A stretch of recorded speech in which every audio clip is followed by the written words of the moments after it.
Dende abril non se vía algo así no Municipal del Val de Alcalá, un gol no marcador local. O Alcalá non marcaba na casa e iso acabou fronte a un Montañeiros que non competiu na primeira metade.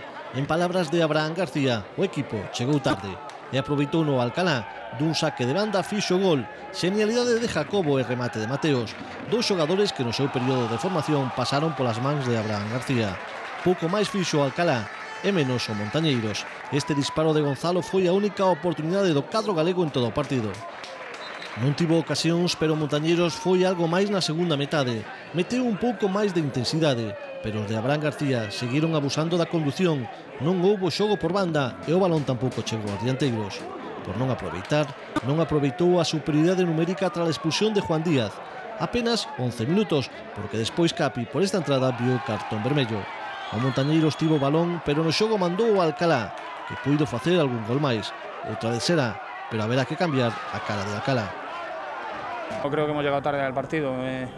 Empezó ayer con algún problemilla que nos trastocaba un poquito la cabeza. En segunda vez no puedes estar cómodo. Hemos salido al campo un poquito a ver qué pasaba y aquí hay que, como dices, ¿no?, competir desde el minuto 1.